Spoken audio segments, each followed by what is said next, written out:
September 4th, 476 AD, the marble halls of the imperial palace in Ravenna echo with the hollow clatter of armored boots on mosaic floors.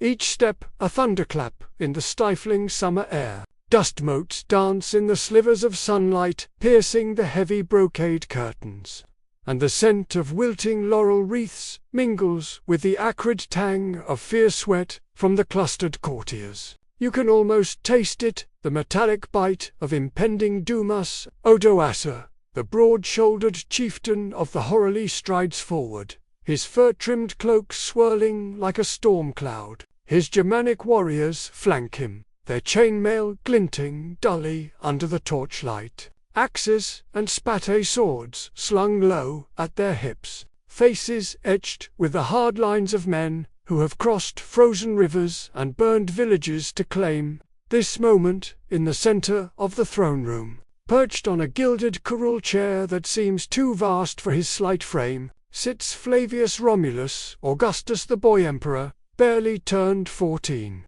His cheeks still soft with the innocence of youth, unscarred by true command. They call him Augustulus, the little Augustus, a diminutive echo of the god-emperors, who once bestrode the world like colossi. His purple toga, embroidered with golden eagles, hangs loose on his narrow shoulders, the fabric whispering against the chair's ivory arms as his small hands grip the edges, white-knuckled. Beside him, his father, the patrician Orestes, once a scribe in the service of Attila the Hun. Now, the power behind this puppet throne stands rigid, his once impeccable senatorial robes stained with the grime of hurried negotiations. Orestes' eyes, sharp as a falcon's, dart from Odoacer to the shadowed alcoves where loyal foederati troops, barbarian allies sworn to Rome, shift uneasily,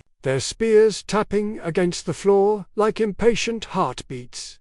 The air hums with tension, thick as the humid Adriatic breeze rattling the leaded windows. Odoacer halts mere paces from the dais, his voice booming like a war horn in the vaulted chamber. The legions demand their due, he growls, his Latin laced with the guttural rhythm of his Syrian tongue. 1/3 of Italy's lands, for my Mentha Huruli, the Syri, the Rugi who have bled for this crumbling empire while Roman sons feast in villas. His warriors grunt in agreement, a low rumble that vibrates through the flagstones, and one of them, a hulking figure with a scarred cheek and a torque of twisted gold around his neck, spits onto the floor, the glob landing perilously close to the emperor's sandaled foot. Orestes steps forward, his voice steady but laced with the desperation of a man staring into the abyss. The Senate has spoken, he says, gesturing to the cluster of toga-clad senators huddled like frightened sheep in the room's periphery, their faces pale masks under powdered wigs. No more land, the foederati have provinces enough. Bononia. Revolt, and you invite the wrath of the East, of Zenobia's ghost, or the Vandals across the sea. But his words hang hollow, for everyone knows the truth. The Western Empire is a husk, its vitals long since rotted away. Theodosius the Great, dead these 76 years, had been the last to hold both East and West under one scepter. Now, the East thrives in Constantinople's golden spires, while here in Ravenna the marshy, mosquito-plagued capital relocated from Rome's exposed hills, emperors rise and fall like marsh reeds in a gale. Romulus Augustulus says nothing at first, his wide blue eyes fixed on Odoacer, as if the barbarian were some mythical beast from the poet's tales, Virgil's Turnus, perhaps come to claim his bride of empire. The boy's lips part, but only a faint tremor escapes, a whisper lost in the room's oppressive silence. You can see the flicker of confusion in his gaze. How does a child, thrust onto the throne just 10 months prior by his father's ambition, comprehend the weight of 14 centuries crashing down? He was meant for lyre lessons and geometry tutors. Not this, the deposition of Rome itself. Orestes had marched on Ravenna last year, deposing the previous emperor, Julius Nepos, with a ragtag army of hourly mercenaries. Now, those same blades turn inward. Odoacer's patience snaps like a bowstring. With a curt nod to his captain, the chieftain signals, and two warriors surge forward, seizing Orestes by the arms. The patrician struggles, his fine rings flashing as he twists. But it's futile. These are men forged in the crucible of the Hunnic wars. Their grips, iron clamps tempered by endless marches across the Danube's floodplains. Traitor, Orestes snarls, spittle flecking his beard. You swore oaths to Rome. To me, but Odoacer merely laughs. A bark that echoes off the frescoed walls, depicting triumphant Caesars trampling Gauls. Oaths, Rome broke them first, when your legions fled before Alaric's Goths at Adrian, when the Vandals sailed away with Africa's granaries in their bellies. The senators murmur, a tide of silken panic, but none dare intervene. One an elderly man with a laurel-choked neck, his hands trembling on his ivory scroll, stammers a plea, mercy for the boy, great Odoacer. He is but a vessel. The chieftain's eyes narrow, appraising Romulus like a merchant eyeing flawed marble. The boy lives, Odoacer declares, his voice slicing through the din. No need for more imperial blood on these stones. But the throne, it ends here. I claim the title of King of Italy, under the distant nod of the Eastern Emperor. Rome's shadow falls, but it does not die, not yet. As the warriors haul Orestes toward the door, his cries devolve into curses. The boy's composure finally cracks. Romulus lurches to his feet, the purple toga pooling at his ankles like spilled wine. Father, he cries, the word a sob that pierces the heart. He stumbles down the dais steps, small hands outstretched, but a gentle Horologian woman. No, a young guard with braided hair and eyes softened by some forgotten mercy catches him. Murmuring in broken Latin, peace, little Augustus. The gods turn the wheel. Outside, the cry is taken up by the mob in Ravenna's streets. Merchants shuttering their stalls of Tyrian dye and Egyptian linen, slaves whispering of omens, eagles circling the palace at dawn, a raven perched on the aqueduct's spout. And so it begins, this unmaking of an empire, not with a cataclysmic battle on blood-soaked fields, but in a stuffy throne room, amid the scent of faded glory and the boy's first taste of betrayal. Romulus Augustulus, last scion of the Caesars, is led away to a villa on the Campanian coast, a gilded exile, pensioned with 6,000 solidi a year, to dream of what might have been. Odoacer sends the imperial regalia, the crowns, the scepters, the blood-stained toga of Romulus's namesake, to Constantinople. A humble offering. There is no longer an emperor in the West. The East accepts it with a shrug.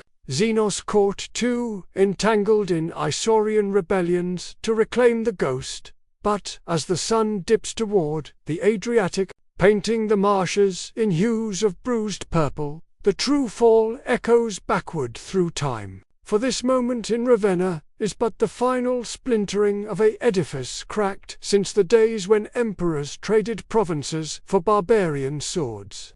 When the Rhine froze and let the wolves pour south, the price of glory, those endless triumphs, the aqueducts arcing like veins across Gaul, the legions thunder under Trajan's eagles, now demands its decay. The world Rome built teeters, and in its ruins, new kings will rise. August 24th, for 10 AD, the sun hangs low over the Salarian gate, its dying light bleeding crimson across the 7 hills of Rome like the wounds of a sacrificial bull.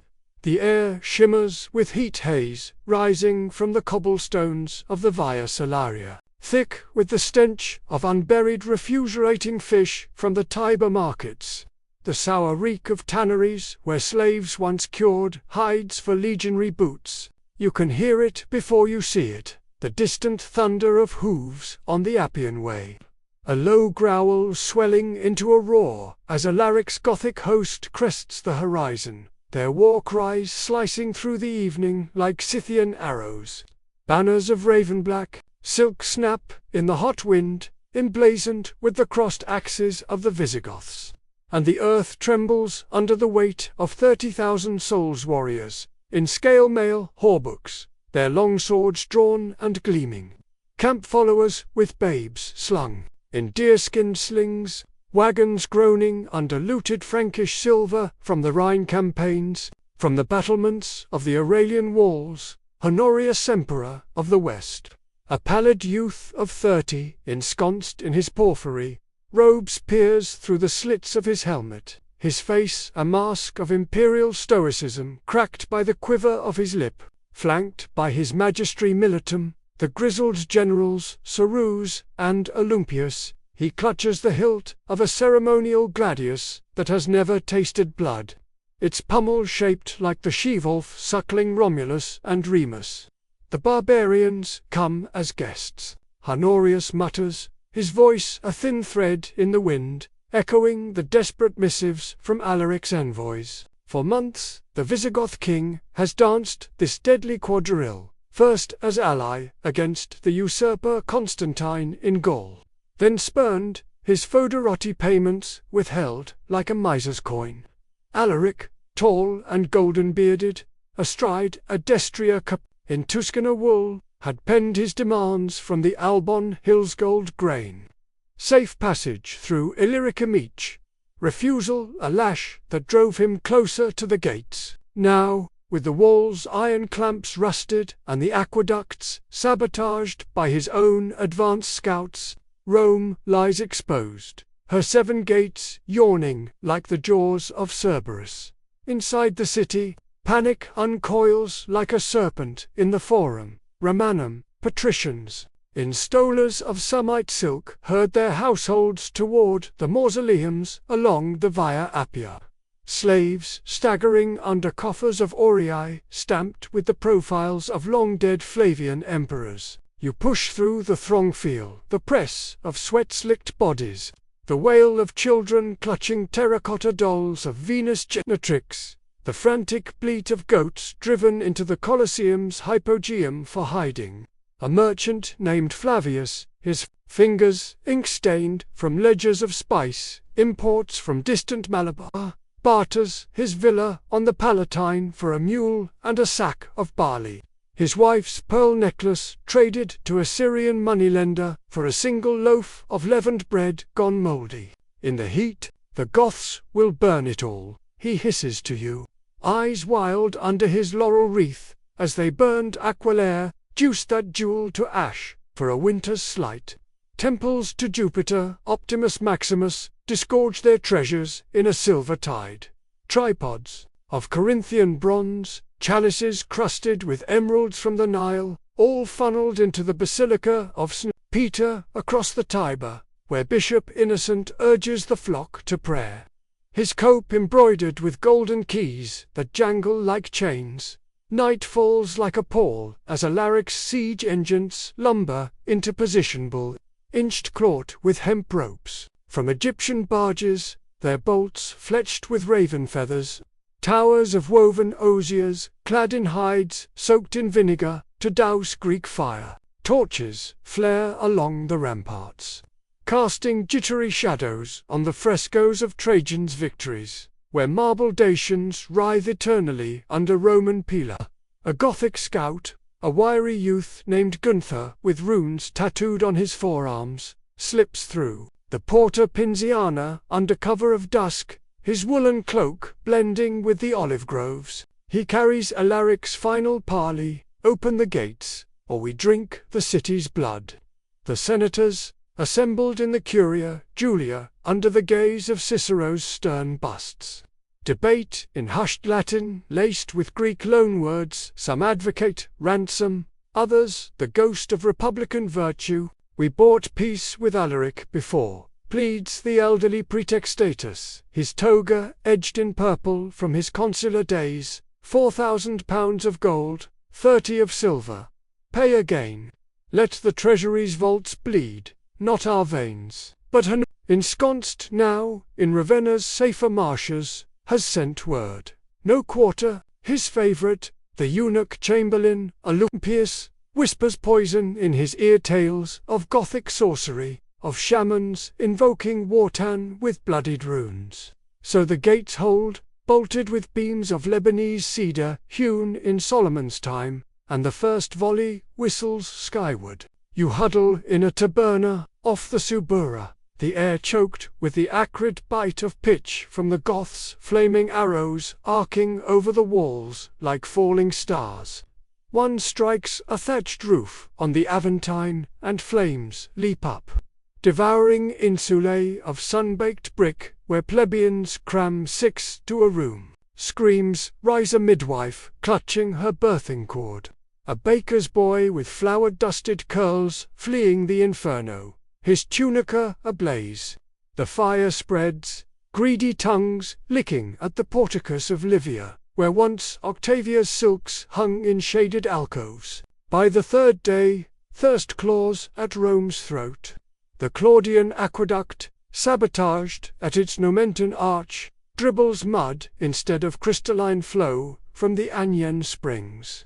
Cisterns run dry, their lead pipes echoing hollow as scavenged amphorae of Felonian wine are drained for moisture, leaving purple stains on cracked lips. Alaric's men, hardened by the Danubian frosts, taunt from the trenches. Your Tiber runs with sewage, not nectar. Gunther, promoted to decurion for his stealth, leads a sapper crew burrowing under the Salarian wall, their picks muffled in straw, the earth tasting of ancient Etruscan tombs. On the 9th night, as a harvest moon swells bloated over the Capitoline, the breach comes. A section of wall crumbles inward, tons of travertine crashing down in a dust-choked avalanche, and the Goths pour through like the flood of rising and falling in rhythmic harvest, screams mingling with the snap of shield bosses on mail. Alaric himself enters at dawn, his helm crested with eagle plumes torn from a temple frieze, his spather sheathed in tawed leather from Cordoba's smiths. He forbids the sack at first, 3 days, no more. He commands his thanes, his voice a rumble like distant thunder over the Black Sea steppes. We are not Vandal wolves, but heirs to Theodosius's blood. For his sister-in-law was wed to the great emperor, binding Goth to Roman in a fragile knot. Yet discipline frays as the host surges into the Forum Boreum, where cattle low in panic amid spilled grain from ruptured silos. A Gothic berserker, eyes glazed with mead and battle rage, smashes the doors of the Temple of Ceres, spilling votive cakes into the dust. His comrades follow, hauling ivory statues of Demeter to melt for arm rings.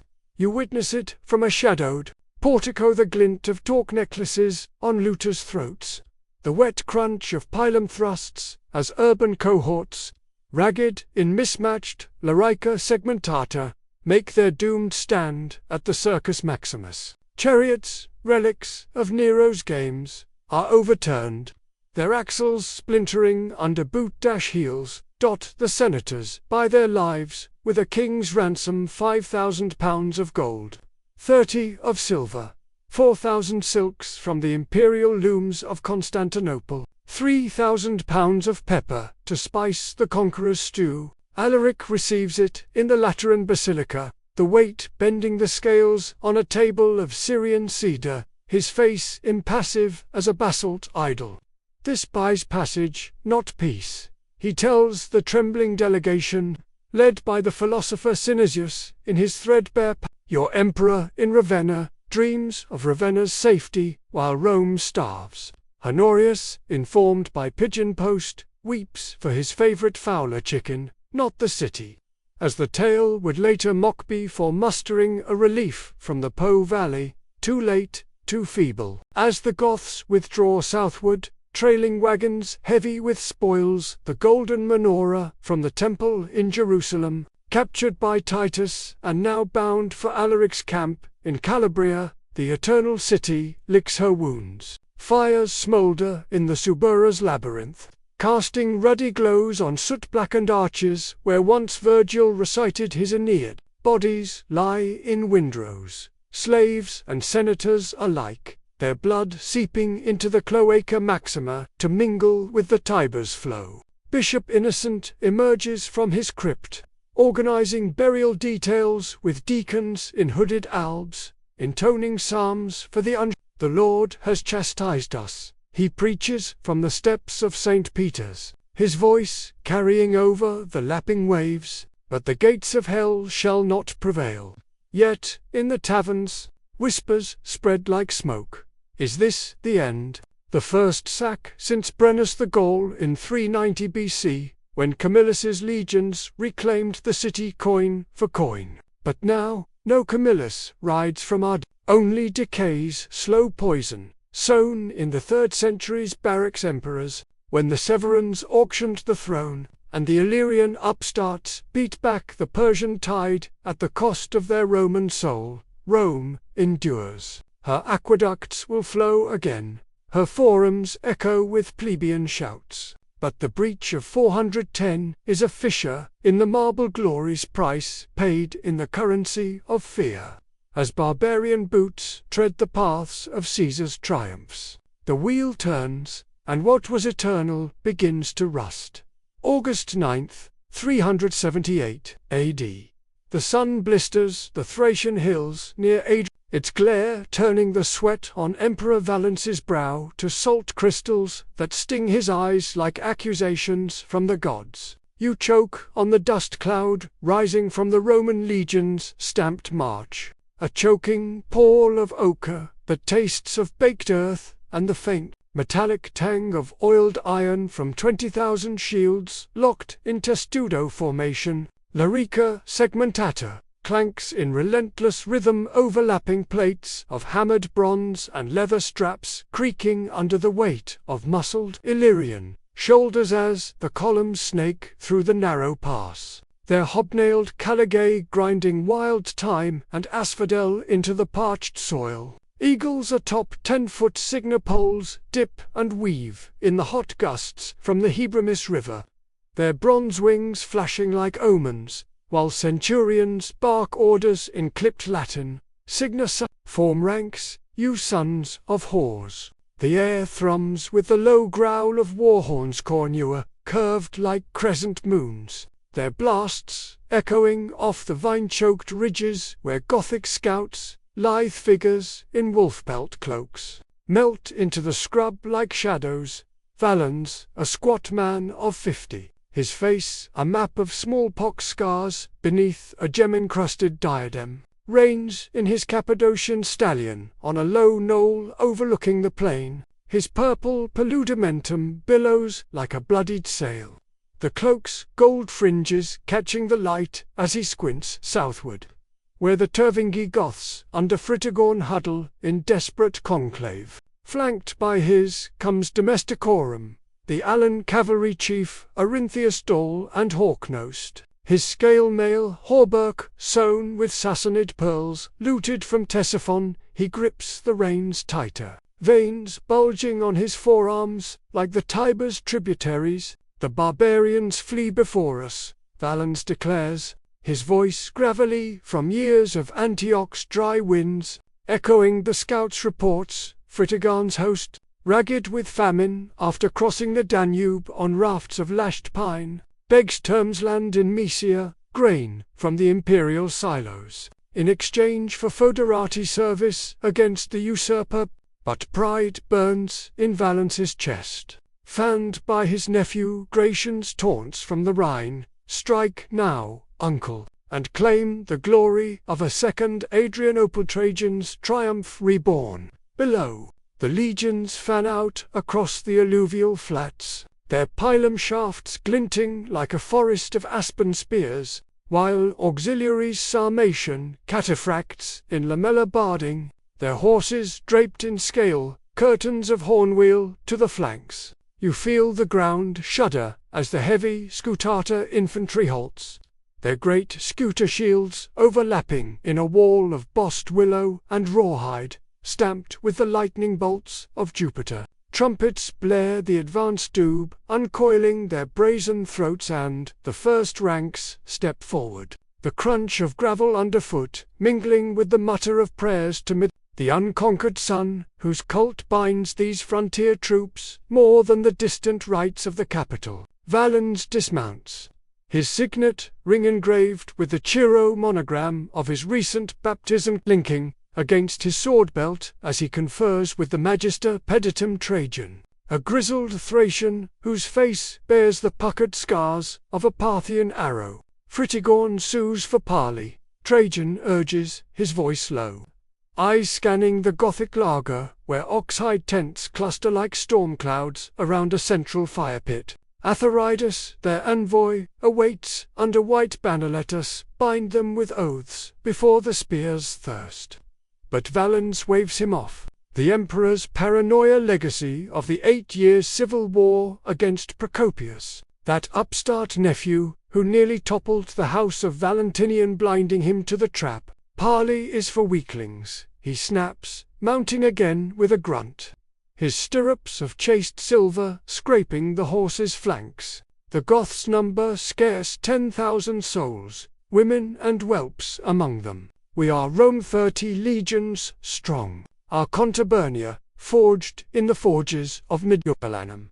Messengers spur eastward to Gratian's camp at Sirmium, but the boy, entangled in Alemannic raids, sends no reply. Instead, Valens orders the assault, Cornua blasting the charge as the legions surge forward, dust devils whirling in their wake like vengeful Lares. From the Gothic lines, Fritigorn watches, his silver hair braided with raven feathers, his tunic of fine wooler, gift from Emperor Constantine's court, where he once dined as a favored client, king stained with the mud of 100-mile flight. The Tervingi, betrayed by Roman Lupercals, who promised bread but delivered chains, have swelled their ranks with Groithen Geekin from beyond the Nil. Their wagons circled in the lager's deadly embrace, bristling with sharpened stakes and the lowing of half-starved cattle. Hold, Fritigorn commands his thanes, his voice a calm thunder amid the clamour of Gothic tongueskipid, Harulian, the guttural chant of Woden's hymns. Alavivus, his Scythian ally, nods from atop a piebald pony, his bow of laminated horn slung across his back. Quivers of willow arrows fletched with eagle plumes at his saddle. The Romans come piecemeal, thirst mad in this oven. Let the wagons burn their pride. The trap springs at noon, when the Roman vanguard 2,000 auxiliaries under thee comes a Frankish noble in a helm crested with heron plumes, stumbles into an ambuscade. Gothic cavalry erupts from the hidden gullies, heavy with the thunder of hooves shod in wrought iron. Their contos lances couched like battering rams. You see it unfold in the haze. A Sarmatian cataphract, his face obscured by a nasal guard, impales a Gothic rider only to have the man's kinsman hack through his barding with a two-handed framea. The spear's barbed head ripping free in a spray of arterial red that soaks the trampled clover. Shields splinter, peel a whistle harmlessly into the scrum, and the auxiliaries buckle, their line fracturing like brittle papyrus. Ricimeres rallies with a bellow, his spather cleaving a path through the melee. But the Goths press, their war cries, a berserk howl that drowns the Roman trumpets. Panic ripples back to the main body as Valens commits his reserves. The Legio Italica, charging with a roar, their eagle-bearer, wiry Batavian, named Lucius, his talk of captured Celtic gold glinting thrusting the standard skyward. But the heat is a demon, sapping the legionaries' strength. Canteens run dry under the relentless sun, and the plain offers no shade. Only the mocking whisper of poplars along the distant torms. Fritigorn counters masterfully.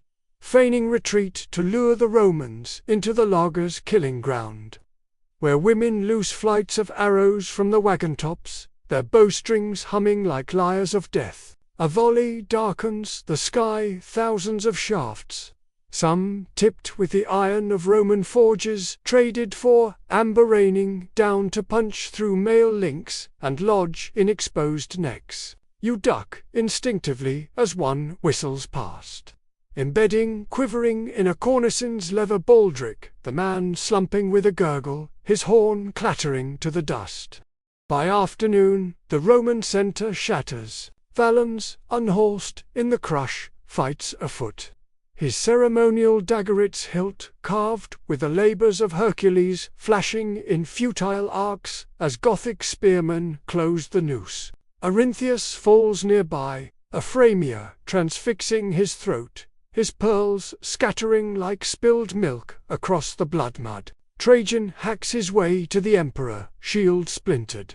But a Groithungi axeman face, painted with woad spirals, his beard braided with fingerbone clefts, his helm, grey matter, blooming on the grass. The emperor vanishes in the melee, perhaps dragged to a Gothic tent for ransom, or slain outright.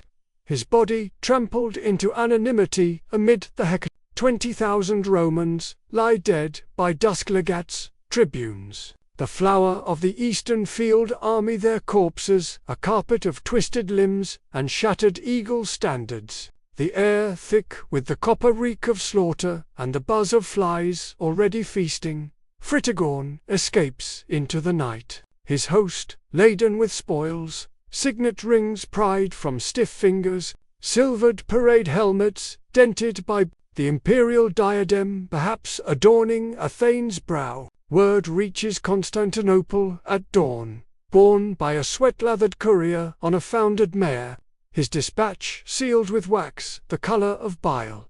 Valens is no more. The Goths devour Thrace.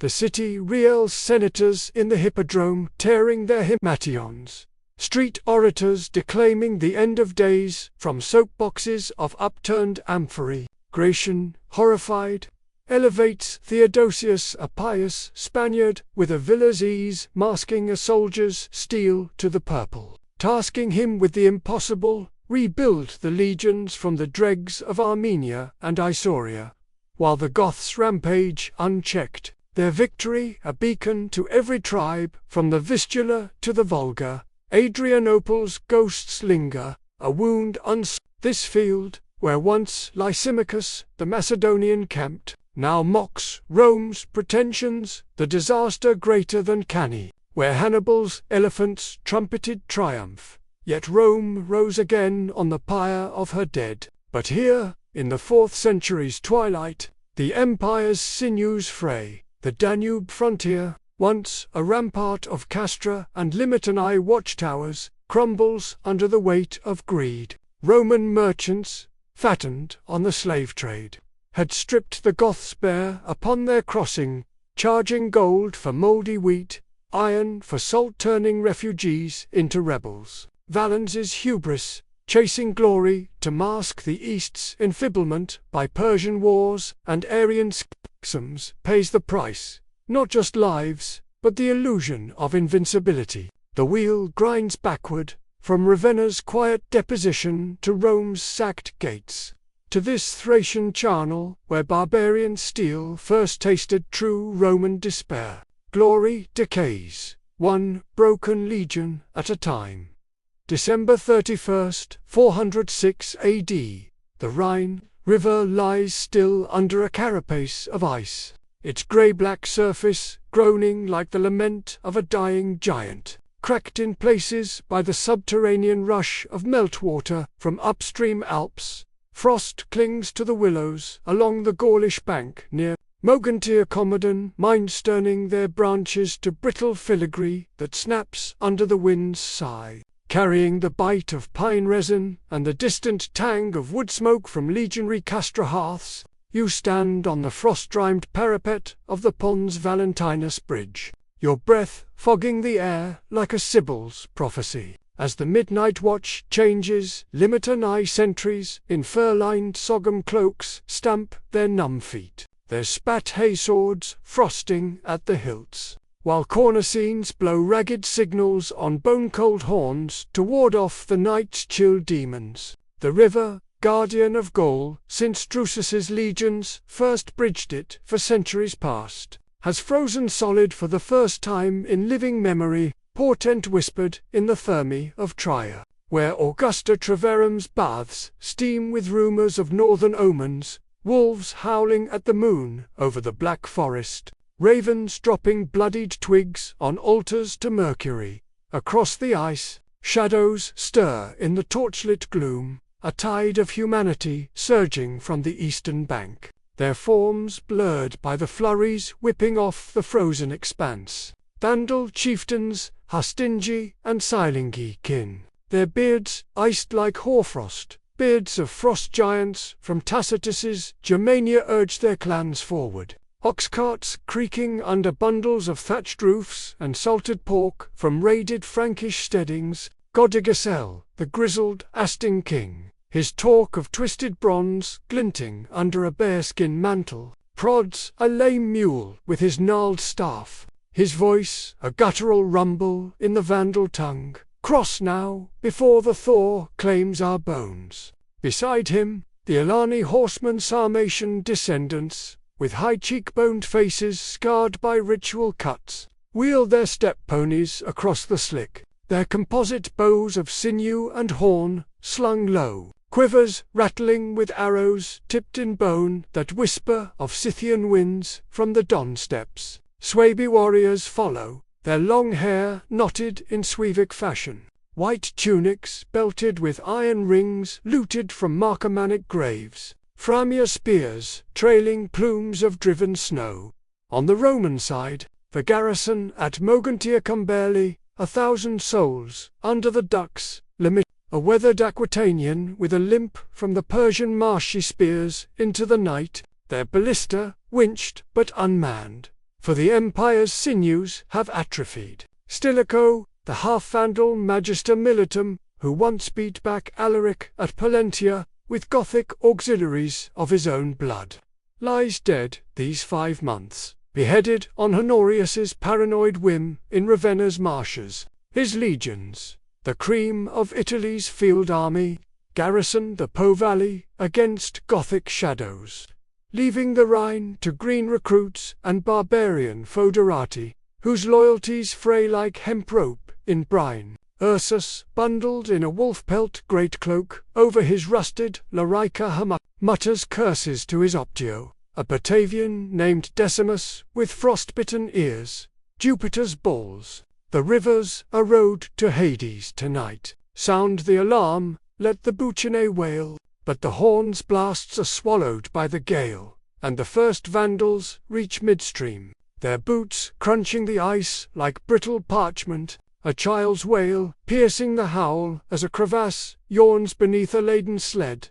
You scramble down the embankment, Caligay slipping on hoar-frosted scree, joining the ragged sortie, a century of committed, their shields bossed with the Shevolf emblem dulled by neglect, peeler gripped in mittened hands. Torches sputter in iron cressets, casting jittery pools of orange on the ice as the Romans form a hasty crescent. Centurions bellowing testugine facit to lock Scuta in a carapace against the on. The first clash erupts at the bridgehead. A Vandal scout, wiry and red-haired, lunges with a Sikh's dagger, curved like a Pannonian sickle, only for Decimus's pilum to skewer his thigh, the barbed head lodging deep as the man howls, blood steaming black on the white. For Rome and the eagles, Ursus roars, his spather cleaving a Suevi's shield of linden wood, splinters flying like chaff in a Thracian harvest.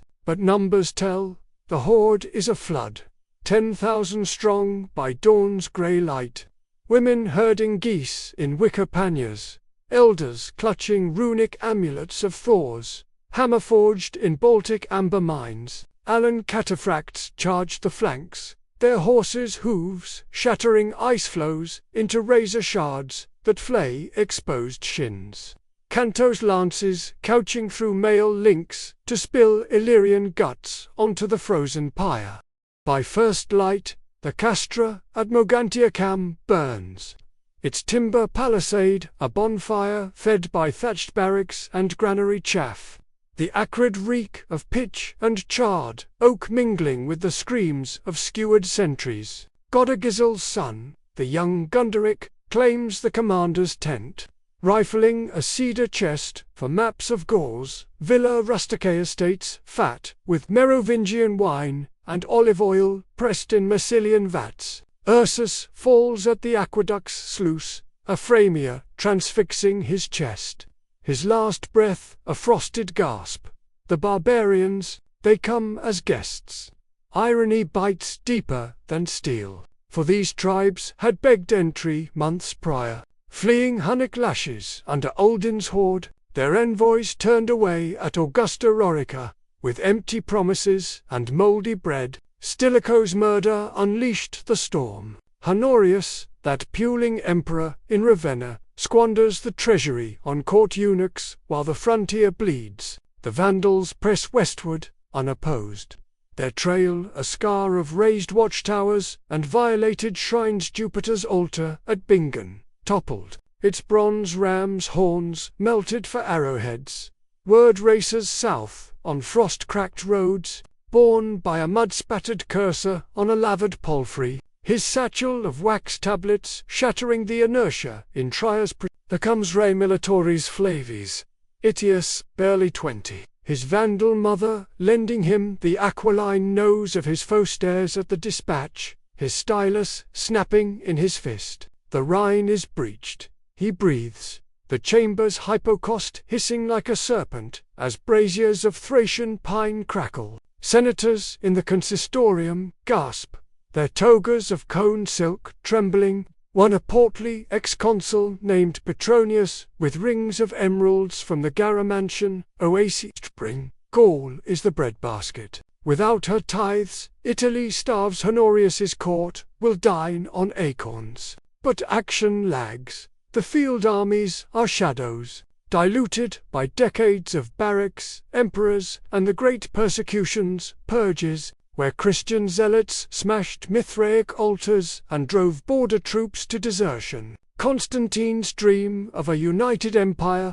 forged at the Milvian bridge, with the Chiro blazing, frays at the edges his sons' civil wars, auctioning provinces like market slaves, while the Sasanians gnaw at the Euphrates. The migrants carve a bloody path through their wagons gouging the Via Agrippa, where once Agrippina's litters bore Nero's excesses. Swaby, under Hermeric veer north to the Moselle vineyards, trampling Riesling vines heavy with unripe clusters, their thanes quaffing looted amphorae of Falernian that bursts tart on their tongues. Alans, masters of the hit-and-run, harry the villas, their lassos snaring patrician overseers mid-flight, dragging them to ritual pyres where runes are carved into bark before the flames. By spring's thaw, the horde splits, Vandals south to the Loire, where Aquitanian lords buy peace with daughters and Danube.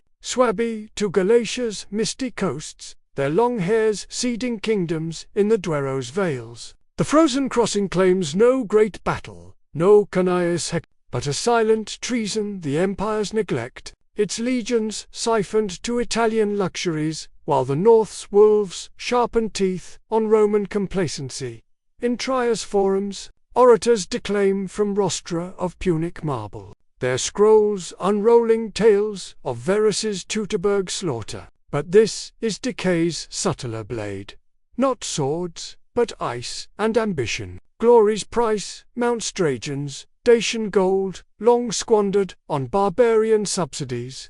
Hadrian's walls crumbling to mossy teeth, as the wheel spins toward Adrianople's fields, where thawed rivers run red. Gaul, Rome's lung, gasps, and in the east watches, Theodosius's heirs partitioning the corpse before it cools. The Rhine's betrayal whispers. Empires freeze from within long before the frost claims the gates.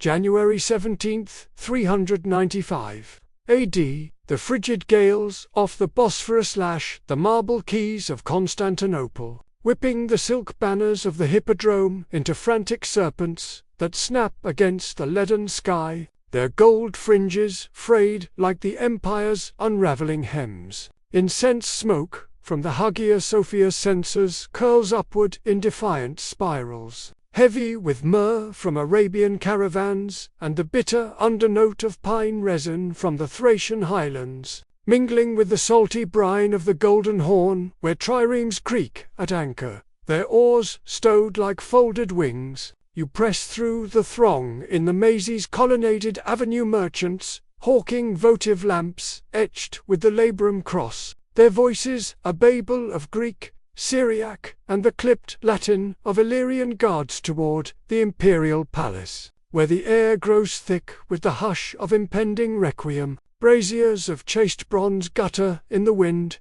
casting wavering shadows on the porphyry columns shipped from Egyptian quarries, and the distant toll of Simantra wooden clappers summoning monks to vespers beats like a faltering heart. Inside the Chrysotriclino's throne room, its dome frescoed with Christ Pantocrator gazing down in stern judgment, Emperor Theodosius the Great, the last of the whole, lies abed on a dais swathed in Tyrian purple shot with threads of imperial gold, the fabric pooling like congealing blood around his gaunt frame. At 68, his once broad shoulders, tempered by the saddle and the sword from the Danube's bloody fords, now hunch under a linen shift damp with fever sweat, his skin sallow as Punic parchment. The air reeks of aloes and vinegar compresses, the sharp sting cutting through the cloying sweetness of hypocaust-heated air piped from subterranean furnaces. Arcadius, his eldest son and co-Augustus of the East, kneels at the bedside, a pallid youth of 18 whose soft hands, more accustomed to lyre strings than reins, clutch a silver chalice of watered Posca, his eyes wide with the terror of inheritance. "Father," he whispers, his voice cracking like thin ice on the physicians from Alexandria swear by Galen's humus the bleedings will purge the flux. But Theodosius waves him off with a trembling hand, its signet ring engraved with the victorious eagle clutching. A serpent's lipping loose on a finger thinned by ascetic fasts. Flanking the bedstand, the shadows of power. Rufin, the Praetorian prefect of the East, a sly Cappadocian with a eunuch's smooth cheeks and eyes like polished obsidian. His senatorial toga belted with a dagger hidden in its folds, and Stilicho, the Magister Militum of the West, half vandaled by blood, his towering frame clad in a scale-mail cuirass of interlocking plates forged in Regum's smithies, a spatha of Damascus steel at his hip. Stilicho's face, scarred from the Save River's skirmishes against the Ostrogoths, tightens as he grips the bedpost carved with lions rampant, its ivory inlays gleaming under beeswax tapers. "The empire endures in your sons, my lord," he rumbles, his Latin accented with the lilt of his mother's tribe. But the Huns press the Caspian gates. Uldin's riders have raised the villas of Pontus. Grant me the comitatencies of Illyricum to hold the line. Theodosius's cough racks him, a wet bark that echoes off the mosaic floors depicting the Nile's triumphs, blood flecking his beard like crimson petals from a wilted laurel. This is the end of unity. Forged in the fires of civil strife and barbarian tempests, Theodosius, born in Hispania's dusty plains, had clawed the purple from the grave of Valentinian's house, first, as comes in Meus, quelling the Sarmatian horse archers with cataphract charges that left the Ister red as mullet shoals, then, as emperor in 379, summoned from the Thebaid sands by Gratian to face the Gothic maelstrom after Adrianople's slaughter, He had crushed the usurper Magnus Maximus at the Pose Fords in 388, his legions buoyed by Gothic foederati under oath-breaking, blades-drowning, the pretenders. Britons in the river's muddy churn, their talks gleaming as they dragged the corpse through Mediolanome's streets. Victory's price, the east stripped bare to prop the west. Grain from Egypt's delta diverted to feed Italian bellies, while Constantinople's forums echoed with plebeian grumbles. Theodosius, the Christian Caesar who banned the Olympian gods in 390, once smashing the Serapeum's obelisks in Alexandria, where Hypatia's scrolls burned in zealot pyres, had dreamed of one faith, one realm. Yet his edicts, carved on bronze tablets in the Forum of Constantine, masked the rot. Tax farmers bleeding the provinces dry, their collectors in the taxatio scrolls, demanding asses of gold from paupers who tilled with wooden ploughs.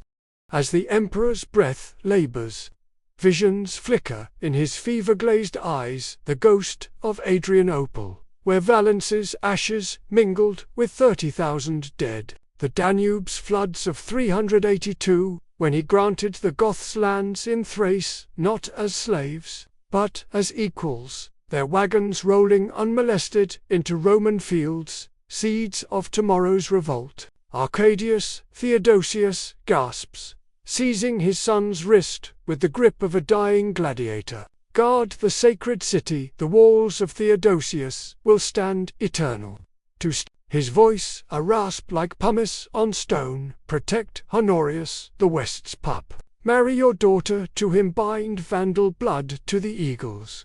The boy emperor Honorius, just 11, waits in a side chamber, amusing himself with a mechanical quail that pecks grain from ivory hands, oblivious to the scepter's weight. Rufinus smirks in the shadows, his mind already spinning webs. The prefect dreams of puppeteering Arcadius. His bribes to the palace, cooks, ensuring the emperor's posca tastes of poppy-laced FORGETFULNESS. The end comes at vespers, as the call to prayer swells from minarets yet unborn, the room's air thickening with sobs from veiled ladies in their stolas of shantung silk clutched in white-knuckled fists. Theodosius slumps back, his diadem a circlet of pearls from the Red Sea's gulf stumbling to the rushes, and his chest stills, the great heartbeat of the undivided empire faltering into silence. Wails erupt, Arcadius collapses onto the bed, keening like a Thracian widow. Stilicho stands stone-faced, his hand drifting to his sword as Rufinus's gaze meets his spark of future intrigue, for the Vandal-blooded general will soon clash with the eunuch spies in the corridors of power. The body is prepared by Egyptian embalmers, swathed in linen bands scented with natron and cinnamon, borne on a catafalque of African ebony to the Church of the Apostles, where sarcophagi of verdant jasper await beside Constantine's own. News ripples outward like a stone in the Propontis in Milan. Ambrose, the bishop, halts the games, his thunderous sermons from the basilica's ambo, decrying pagan holdouts. Along the Rhine, Limitani toast the dead emperor with sour setzer, their watchfires guttering low as Swaby scouts probe the fog-shrouded woods. The empire cleaves in two. Arcadius inherits the East's richest Constantine's golden spires, the granaries of Cyrene, the legions of the Orient swelled by Isaurian hillmen, while Honorius takes the West's burdens, a realm gutted by Maximus's purges, its African breadbasket groaning under Vandal eyes across the strait. Stilicho, appointed guardian, marches west with 20,000 comitatenses, their column snaking through the Julian Alps' snow-choked passes, trumpets muffled by avalanche. But the division is a wound. Illyricum, the sword factory of the Balkans, torn between courts, its recruits siphoned east while the West starves for steel. In the weeks that follow, decay accelerates. Rufinus, elevated to consul, purges Theodosius's old guard with accusations of Arian heresy.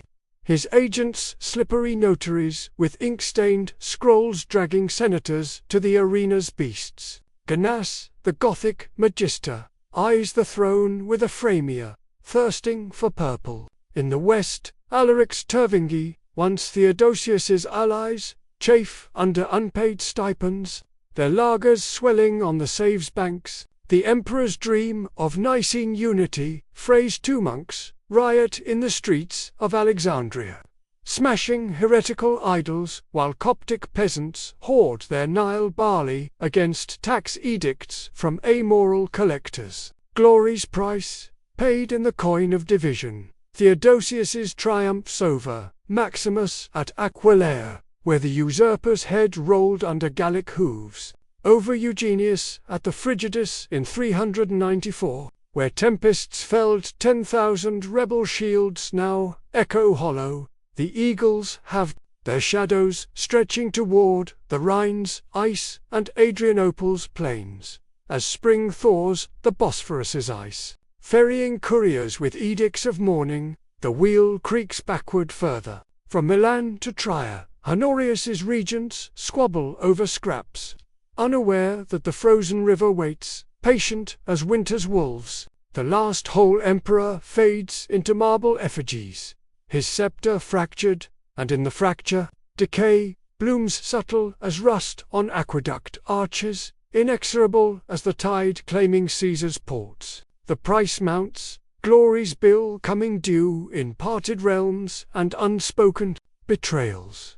March 19th, the chill mist off the Rhine clings to the legionary castra at Mogunshacum, like a shroud, woven from the ghosts of Teutoburg's fallen, the damp seeping into the woolen sogum cloaks of the sentries as they pace the timber ramparts, their peeler spears trailing beads of condensation that drip onto the frozen mud. Torchlight flickers in iron sconces, sputtering against the pre-dawn gloom, casting elongated shadows on the palisade stakes sharpened to points like the teeth of Cerberus, while the distant lowing of cattle in the Praetorian stockades mingles with the rhythmic clang of anvils from the armory hammer on bronze, forging pilum heads from ingots shipped down the Moselle from Treveran mines. You taste the river's metallic breath on your tongue, laced with the acrid smoke of peat fires kindled in hypocaust pits to ward off the German winter's bite,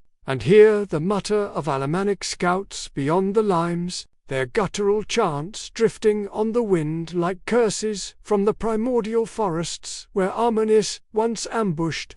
Verus's eagles dot in the heart of the fortress, beneath a vaulted Principia, roofed with Gallic tiles stamped with the legend of the 22 Primate Imperor Severus Alexander, his lithe frame swathed in a purple-trimmed toga, pretexter that billows like a reluctant banner paces the mosaic floor, depicting Neptune's triumphs over the Rhine's nymphs. His face, boyish still under the laurel-choked diadem, bears the strain of endless marches, dark circles like bruises from the Syrian astrologer's dire portents. Lips chapped from the cold winds that scourged the column from Antioch to this frontier hell, flanked by his mother, Julia Mameatha Augusta, her henna-dyed hair coiled under a golden diadem crusted with Egyptian lapis, her stola of coned silk embroidered with serpents devouring their tails.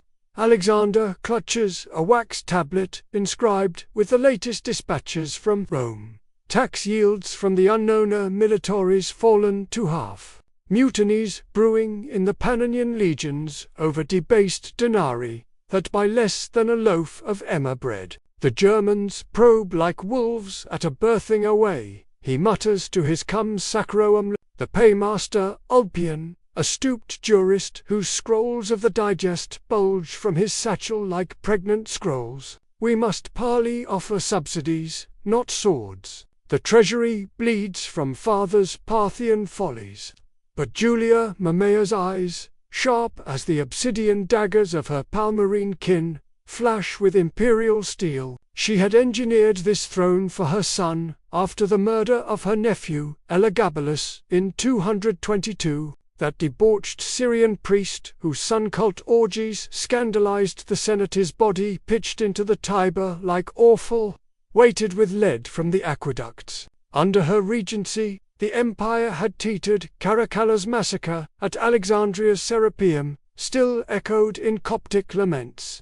The Severon dynasty's treasury squandered on donatives to buy legionary loyalty, each solidus clipped thinner than the last, its silver alloyed with base dross from Iberian mines. Parley is weakness, my Caesar, she hisses, her voice a silken lash, gesturing to the cluster of tribunes in the chamber, hard-bitten Illyrians, in muscled cuirasses of Lauric, their faces scarred from the Alemannic skirmishes, rings of captured Celtic gold twisting on their sword fingers. The troops hunger for glory, not your philosopher's prattle. Ulpian counsels law, I counsel steel. Strike the Alemanni at dawn, or they will strike your tent. The Praetorian prefect, the grizzled Maximinus Thraxa, Thracian giant, once a shepherd turned gladiator, his frame a barrel of muscle under a cloak of Dacian wolf pelt, looms in the doorway, his hand resting on the pommel of a gladius forged in the smithies of Cis, its blade etched with runes of victory over the Marcomet. Recruited from the ranks by Septimius Severus himself, Maximinus embodies the Barracks' brutal merit, a man who could lift a millstone with one hand. His promotions bought not with senatorial intrigue but the blood of Dacian rebels spilled on the frozen Danube. The men murmur Augustus, he growls, his Latin thick with the burr of the Haemus mountains, eyes flicking to Julia with the disdain of a wolf for a lap. Your mother's counsel keeps the eagles leashed while the barbarians fatten on our patrols. Give the word, let the legio Iadiatrix loose their hounds. Alexander hesitates, his signet ring engraved with the genius senatus twisting on his finger as he glances at the sand table. Wooden figurines of legionaries clustered against clay blobs of Alemannic warbands. The Rhine, a blue thread of painted twine. This is the forge of fracture, where the Severan fire kindled by Septimius's iron will at the Battle of Carrhae in 197, where he drowned Parthian cataphracts in the Euphrates, shallows begins to gutter. The dynasty, born in Leptis Magnus Sans, had promised renewal.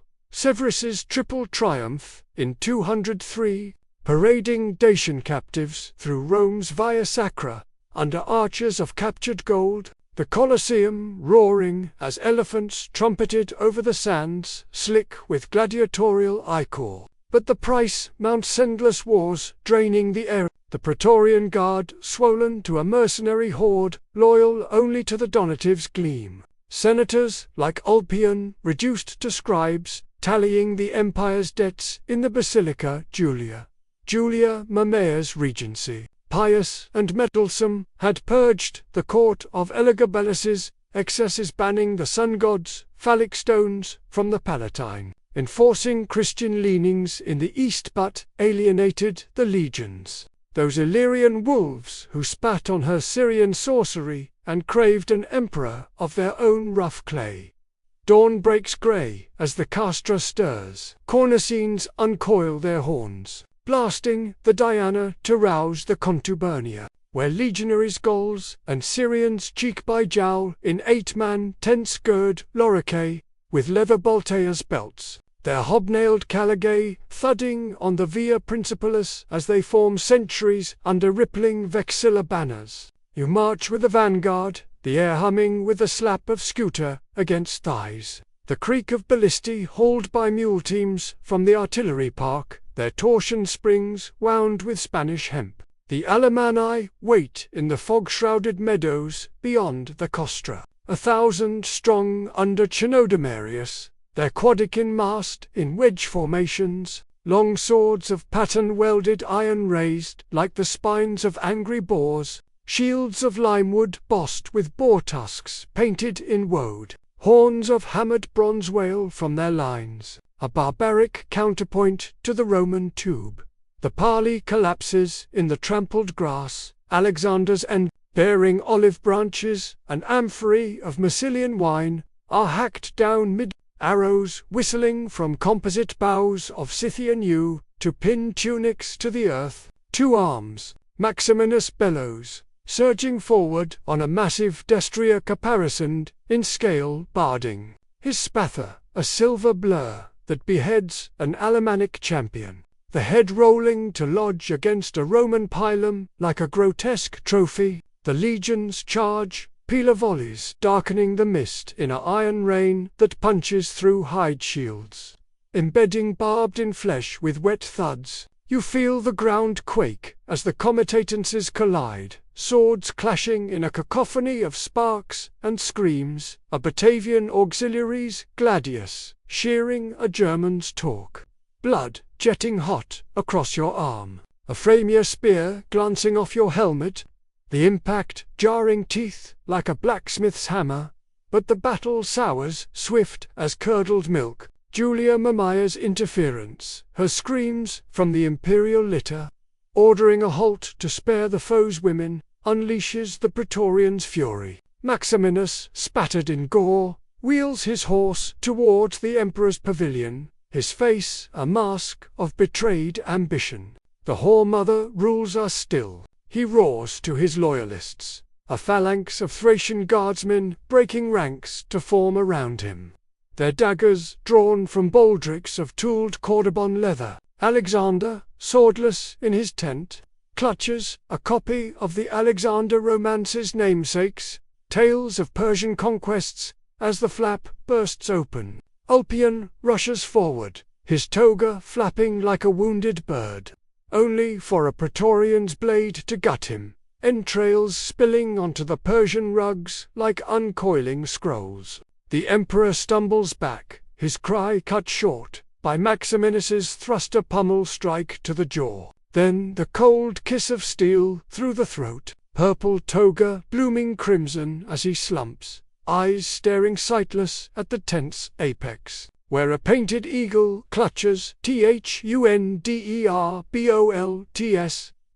Julia Mamaea meets her end in the melee, dragged screaming from her litter by Praetorian hands rough as pumice, her diadem trampled under hobnailed boots, throat slit with a sacrificial pugio, still warm from a morning libation to Victoria. The legions, sensing the shift, hail Maximinus as Augustus on the field, their eagles dipping in salute as Alemanni remnants flee into the mist, leaving a carpet of twisted bodies and shattered shields. Word flies to Rome on the wings of couriers' relays, the forum's rostra soon buzzing with senatorial outrage plots brewing in the baths of Agrippa, where whispers of the Thracian beast echo off steam-slicked marbles.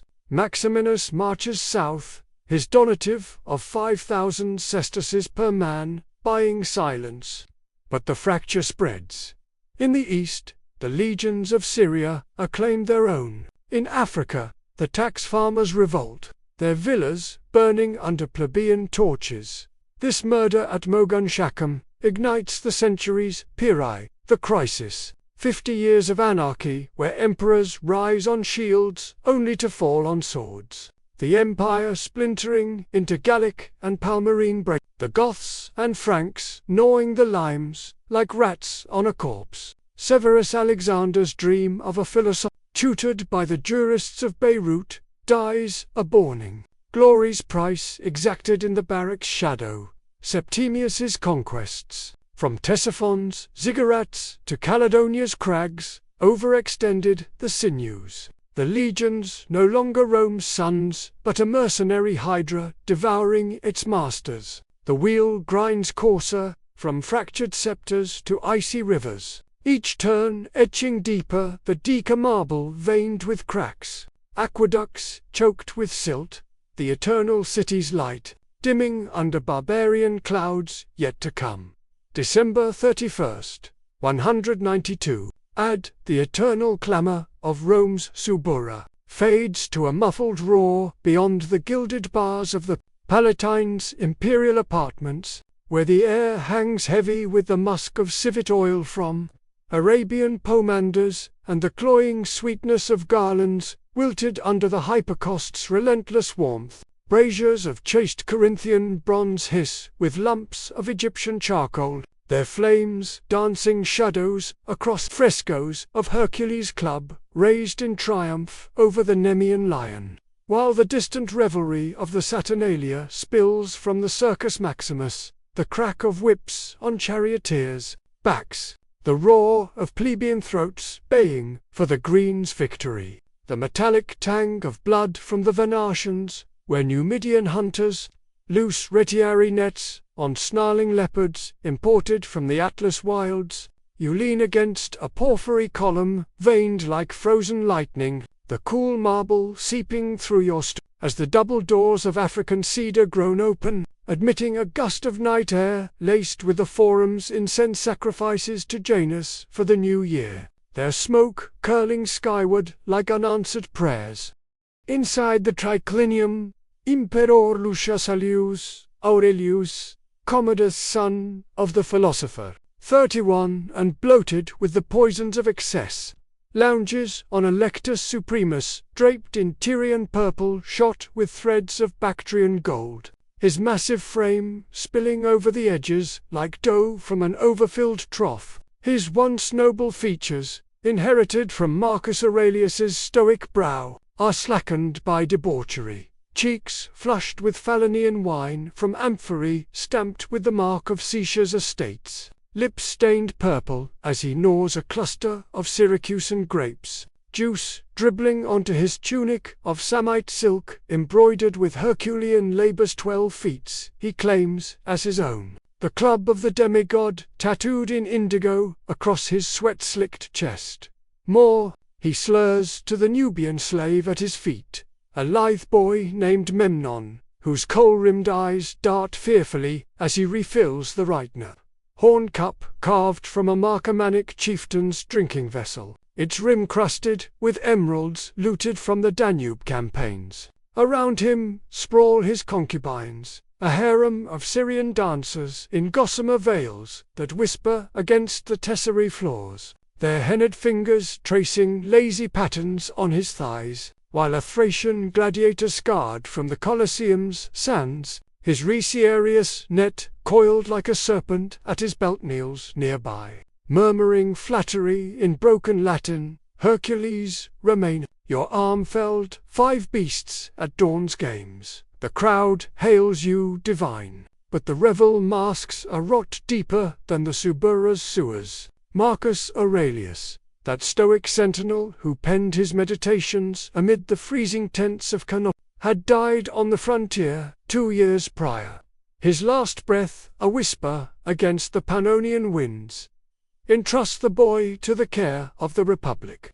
Yet Commodus, recalled from the Parthian marches where he had posed as victor atop a mound of Persian helmets, spurned the Senate's grabeards for the arena's roar. Rome, the eternal city of 7 hills crowned by the Capitoline's golden-roofed temple to Jupiter, chafes under this golden cage. Taxes tripled to fund his gladiatorial, fullest 200 million, sesterces squandered on beasts from Hiber, mists and the seer's silk roads, while the plebs queue for unknown bread, doled from silos fat with African grain, their tunics threadbare as the denarii clipped in the mints of Antioch. The Praetorian Guard, once the emperor's shield under the Julio, now a viper's nest under the prefect Aemilius Letosa, swarthy Pannonian, with a face like weathered basalt, his hand resting on a Poggio dagger sheathed in ivory circles, the throne like jackals.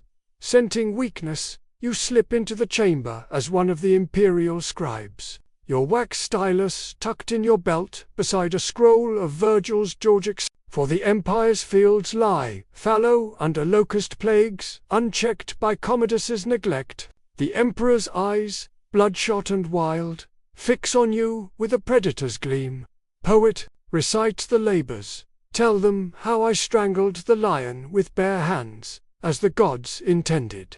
His voice booms, echoing off the coffered ceiling, where lapis lazuli stars gleam like false constellations. The courtiers, a fawning knot of senators in togas, edged with consular purple, their faces powdered with cerus, from Iberian mines murmur, sycophantic applause. But Letus exchanges a glance with the chamberlain, a Berber eunuch, whose silken robes conceal a coiled serpent's grace, his loyalty bought with whispers of power. They know the truth.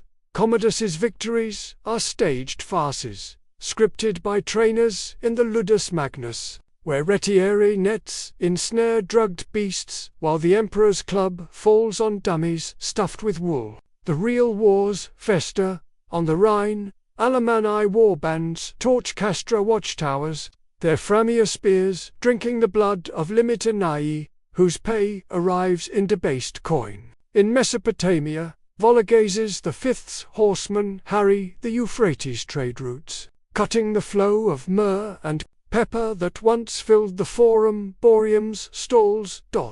Midnight tolls from the Horologium Augustiate's water clock, dripping the Empire's hours like blood from a vein. Emperor rises unsteadily, shrugging off a concubine's grasp to don his arena regalia, a lion-skin cloak reeking of musk and stale sweat, a wooden club banded with iron from Noric forges, greaves of polished bronze that clank against his calves. To the games at dawn, he declares, striding toward the balcony overlooking the Palatine's peristyle gardens, where fountains trickle from lead pipes fed by the Aqua Claudia. But Letus moves like shadow, his hand signaling the gladiator, who rises with a nod, the net uncoiling in his fists. Eclectus bars the doors with a subtle flick, the cedar thudding home as Commodus turns, confusion flickering in his wine-fogged gaze. What jest is this, my Hercules? He laughs, but the sound dies as the Retiarius lunges, the weighted lead balls of the Fustus whistling through the air to crack against the Emperor's temple. A wet thud that buckles his knees, you press against the wall, heart hammering like a pilum on a shield boss. As the struggle unfolds in the lamplight's stutter, Commodus grapples, his massive hands clawing at the gladiator's throat, veins bulging like the Tiber in spate. But Letus closes in, the Pugio flashing a short, savage thrust under the ribs, twisting to sever the liver's ties. Blood wells, hot and dark, soaking the lion skin, the Emperor's gurgle a froth of grapes and betrayal. Mother, the Republic, he chokes, collapsing to the mosaic where Hercules once slew the Hydra, his diadem rolling into a pool of crimson that seeps toward the frescoed floor. The concubines wail, a chorus of peacock shrieks, but the conspirators move swift. Eclectus strangles the gladiator to silence his tongue, Letus wiping his blade on a silken cushion before summoning the guards, centurions, hard-eyed Illyrians in plumed helmets, their loyalty shifting like sand with the donatives' promise. Dawn breaks with the Forum in tumult. Couriers on lathered mules bear the news to the provinces, where governors in Trier and Antioch pause mid-libation, their wine cups trembling. Pertinax, the prefect's pupetta, stern praetorian, with a philosopher's beard and scars from the Marcomannic Wars, claims the purple in the Castra Praetoria, his edict promising retrenchment, halved gladiatorial games, restored aqueducts to flush the Cloaca Maxima's stagnation, legions recalled from fruitless Parthian forays to man the limes. The Senate hails him from the Curia Julia, their decrees carved on bronze, echoing the old Republic's ghost. But the Guard mutinies after 87 days, auctioning the throne to Didius Julianus for 25,000 sesterces per manor, slave market farce that shatters the Pax Romana's fragile vase. Severus Septimius, a Punic upstart from marches from Pannonia with his 3rd legion, his eagles swallowing rivals in a crimson tide. Julianus beheaded in the Forum, his head spiked on a pike beside the rostra. Pescennius, Niger slain in Antioch's hippodrome, his blood mingling with chariot dust. Commodus, single quotes, denied the mausoleum's honor, is cremated in secret on the Danube. His ashes scattered in the Tiber's muddy Cherna demigod, reduced to river silt. Rome mourns and mocks. Graffiti on the Esquiline gates, scrawls, Hercules, Feminus, the plebs, jeering his arena prances, while senators plot in the baths, steam veiling their whispers of restoration. This New Year's murder cracks the golden age. Marcus's Meditations, penned by lamplight amid barbarian howls, warn of the soul's decay. Yet his son's indulgence, the games where 20,000 gladiators bled for one man's applause, the treasury's vaults echoing hollow after bribes to the mobsos, the seeds of anarchy, glory's price paid in the Severan forge to come, endless donatives fattening the legions into kingmakers, the Rhine's mists hiding Alemanni blades, the east sands birthing Palmyrene queens. The wheel turns from Commodus's cage to the fractured scepter, each revolution grinding finer the marble of empire, the eternal cities light casting longer shadows toward the frozen rivers and sacked gates yet unborn. March 17, 180 AD.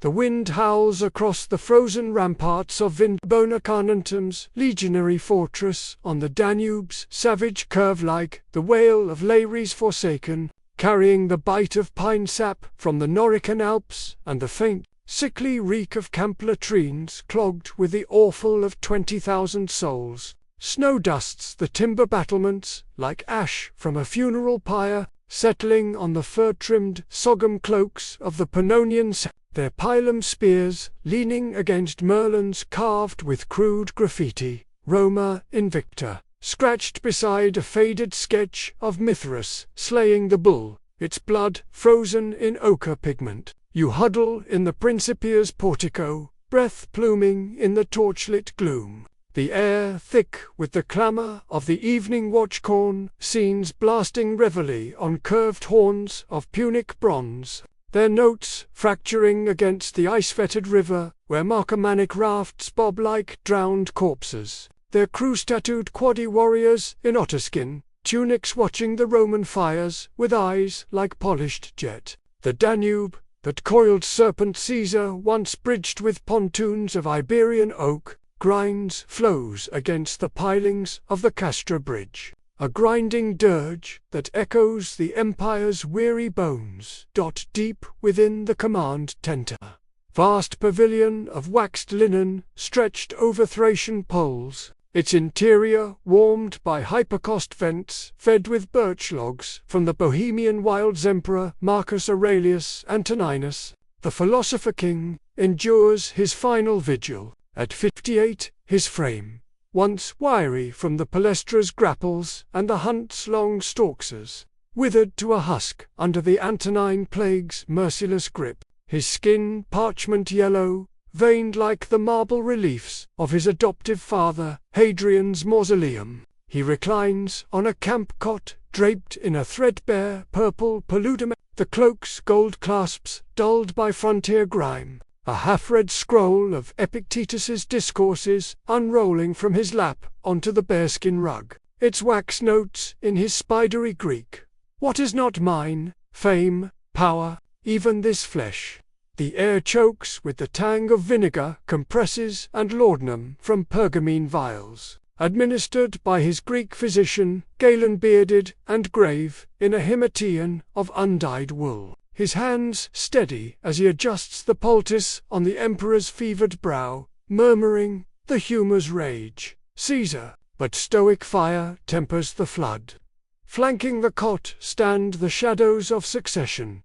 Lucius Verus's bastard son, Commodus barely 9, a cherub-faced boy in a miniature toga praetexta, his curls oiled with nard from Arabian caravans, clutching a wooden gladius toy carved in the shape of Trajan scapes at his father's laboured breaths. confusion etching lines on his unscarred brow. Beside him, the stern prefect of the guard, Tarutius Paternus, a grizzled Spaniard, with a face like cracked Iberian tile, his lorica segmentata plates overlapping like scales of a drake grips, the hilt of his ceremonial pug, Io, eyes flicking to the cluster of legates in the tent's periphery, hard-bitten Illyrians under their cloaks stiff with Danube frost, whispering of the Marcomannic hordes that even now probe the limes Germanicus, their Framia spears, thirsting for Roman blood after 2 years of border skirmishes.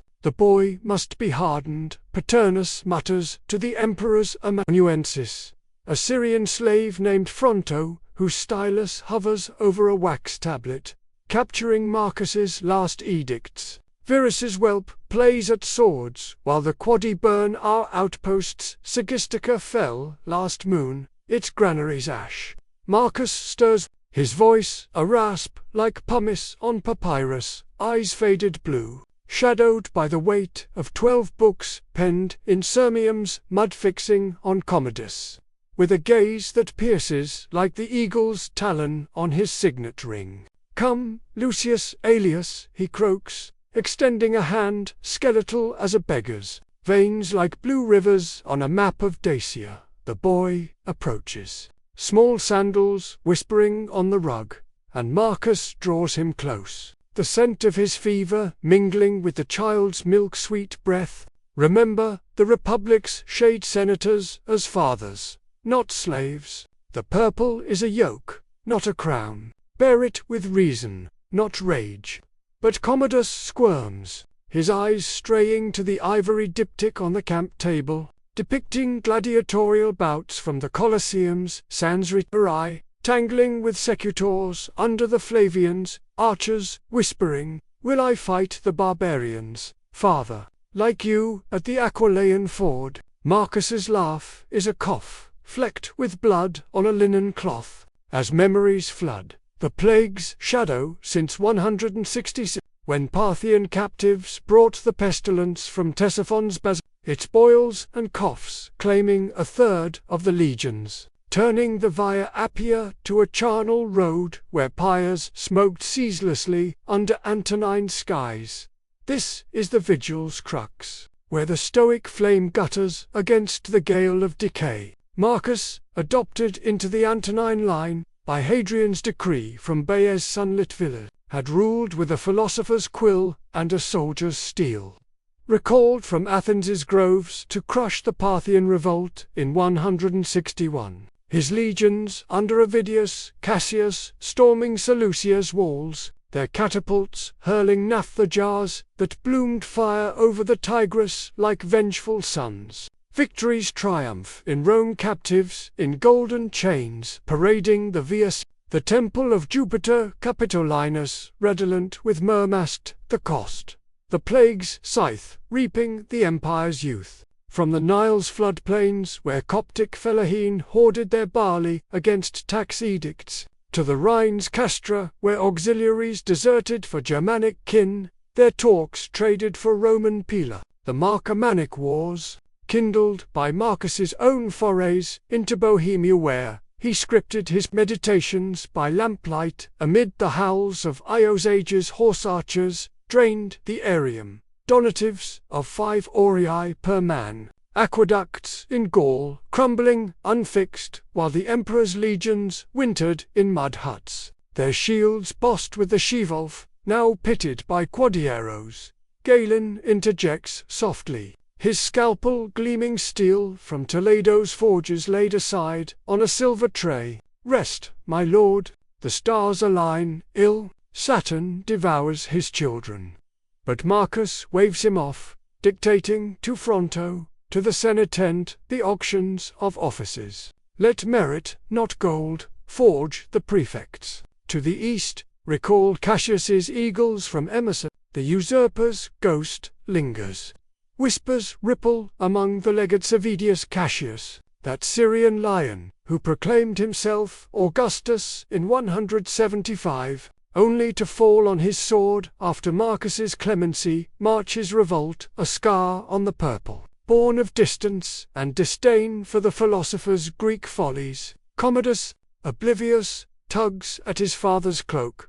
Tell me of the lion you slew, father, the one in the Hyrcanian hunt. Marcus smiles faintly, a ghost of the man who once debated Heraclitus in the Palatine's libraries, but his mind wanders to the Stoa. All is flux. Cenoban thrones dissolve like mist. Night deepens, the tent's lamps guttering low, casting the emperor's shadow long across the sand table where wooden markers cluster against clay hills. The Marcomanus lagers, bristling with wagons of limewood and iron-tipped lances. Paternus paces, his caligay crunching gravel, muttering of succession. The boy needs a regent. Verus's blood runs hot. Not wise. Outside, a cornicen's horn wails the midnight watch, answered by the distant thunder of barbarian drums across the ice, a rhythm like the pulse of encroaching night. Marcus's breath hitches, a final rattle like pebbles in a sieve, and his hand falls limp from Commodus's grasp. The scroll of Epictetus sliding to the floor, its words blurred by a tear. Endure what you must. The cosmos cares not. Galen closes the emperor's eyes with gentle fingers, intoning a Greek prayer to Asclepius, while the boy emperor now Sol Augustus uncomprehending, as the tent fills with the low sobs of slaves. Dawn breaks pallid over the Danube, the pyre kindled on a pyre of pine from the Vienna woods. Marcus's body consumed in a blaze that paints the snow ruddy, his ashes borne south on the river's current to Rome's mausoleum, where a cenotaph of Parian marble awaits, engraved, to the just, the wise, the emperor. The legions mourn with libations of Massilian wine poured into the frost, their eagles draped in black crape from Syrian looms, but the wheel turns in. Commodus, crowned in carnuntums, Principia under cheers, bought with donatives, abandons the frontier forthwith, marching to Rome's adulation, where the Colosseum's sands await his prancing feet. The plague's embers still smouldering in the Subura's alleys. The Marcomanni lick their wounds but regroup, their chieftains forging alliances with the Iasiges across the Carpathians, the limes sagging like a tired bow. In the Senate, grabbeards like Fronto lament the lost Stoic light, their scrolls gathering dust while tax farmers bleed the province's Egypt's delta choked with unrest. Africa's olives rotting unpicked. This vigil on the Danube marks the apex's fracture. Antonine glory Nerva's wise adoption. Trajan's Dacian archers laden with spoil. Hadrian's walls snaking the northern gales, yielding to the cage of indulgence. The plague, that invisible legionary, claimed 10 million souls, hollowing the ranks from Britannia's mists to the Parthian sands. Marcus's wars, noble in intent, overextended the sinews, subsidies to barbarian clients, fattening foes for future feasts. The philosopher's death whispers the price, reason's torch dimming in the sun's reckless hand, paving the golden path to Commodus's arena, the Severan pyre, and the fractured scepters beyond. The eternal city slumbers, unaware that the northern winds carry not just snow, but the first flakes of decay, subtle as a cough in the night, inexorable as the rivers flow toward the sea.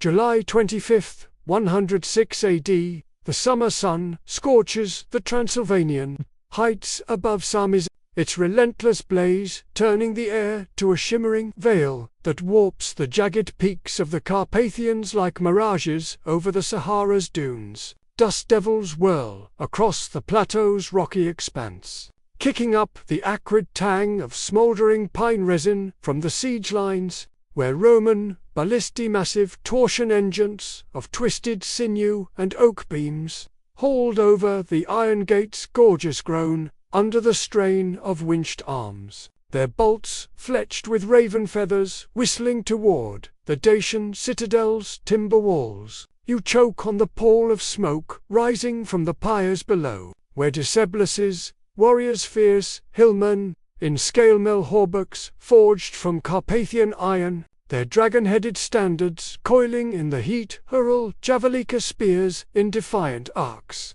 the iron tips glinting like vengeful stars before embedding in the legionaries' scuter with shuddering thuds. The ground trembles under the tramp of hobnailed caligae. 25,000 strong from the Legio V Macedonica and 13 Gemina, their ranks a serpent of bronze and leather, snaking up the Oresti mountains. Shields locked in testudo shells that shrugged off the hail like a tortoise's carapace. Atop, a makeshift rostrum of stacked Dacian shields limewood, bossed with bronze wolves.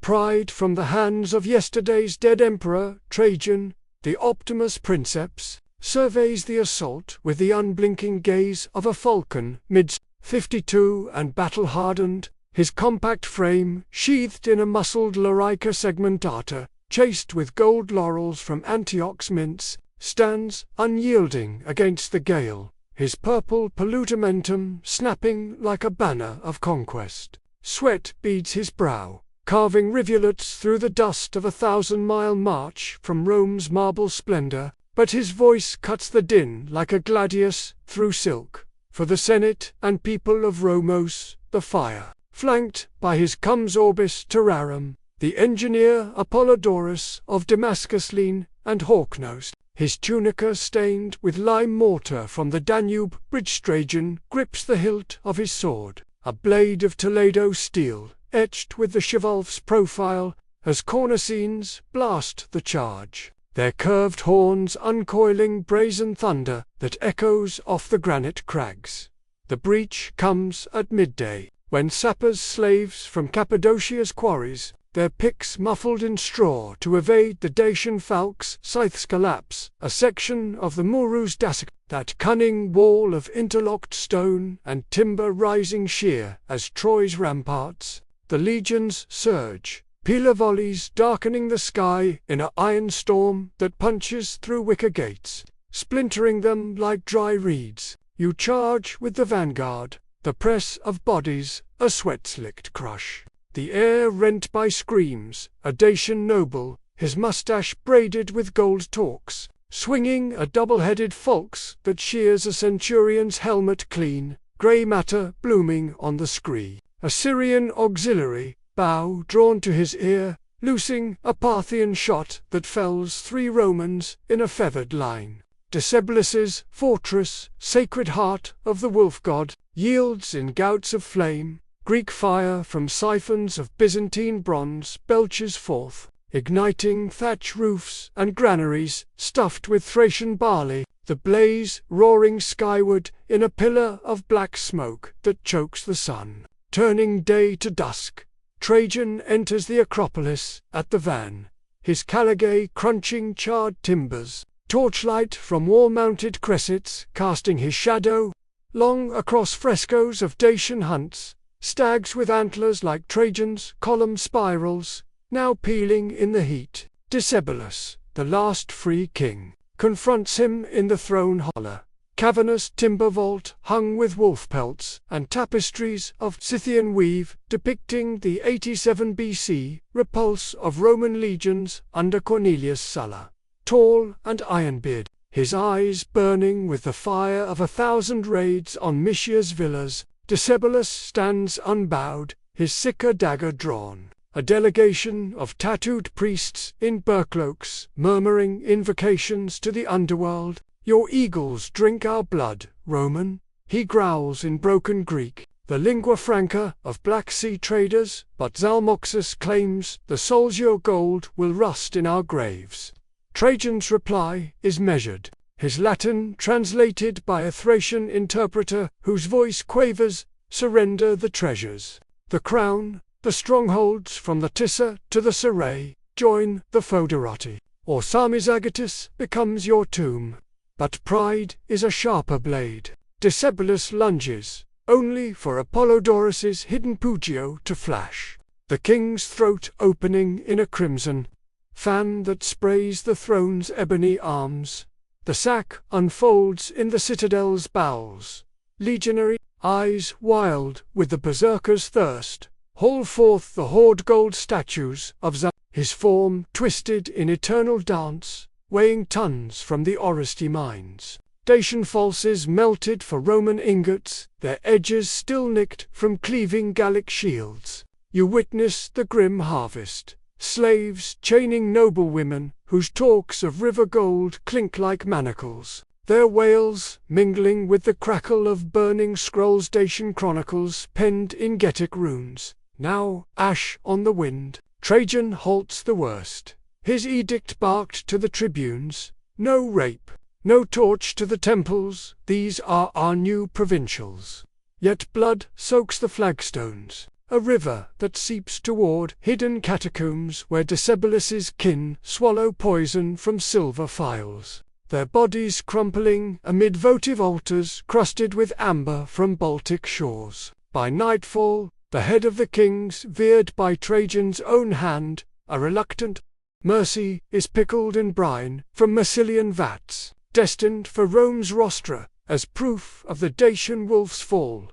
Word races westward on the cursus, relays of mud-spattered equities swapping lathered mounts at Tobane along the Via, their satchels bulging with wax-sealed dispatches. Dacia pacata, est the mountains ours, 5 million denarii in spoil.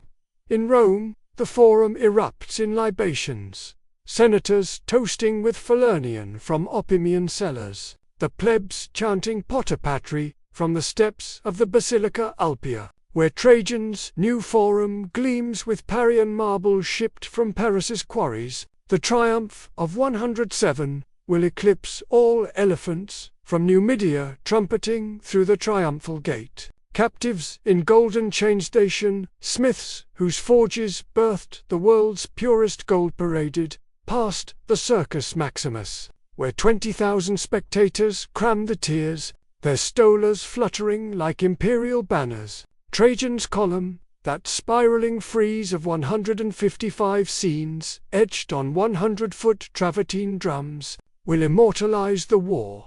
Legionaries bridging the Danube on pontoons of Gallic oak, volkswielders tumbling from crags, the emperor spearing a river god in the Ticer's shallows, glory carved in stone, a testament to the empire's zenith, stretching from Caledonia's mists to the Tigris's bends.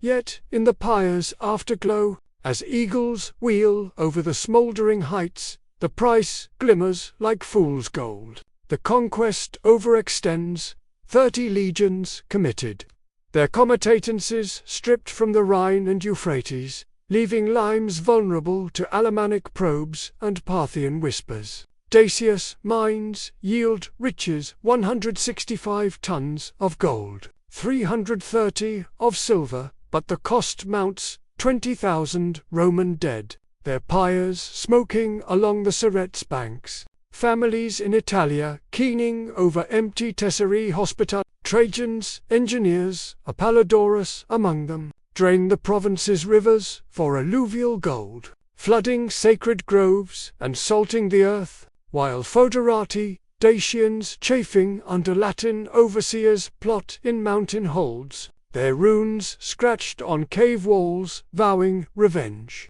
The emperor, gazing northward from Sarmizegetus's ruins, feels the first twinge. We have bought mountains with blood, he confides to his freedman, a Thracian poet whose verses liken empires to Icarus's wings. The wheel turns. What rises must descend.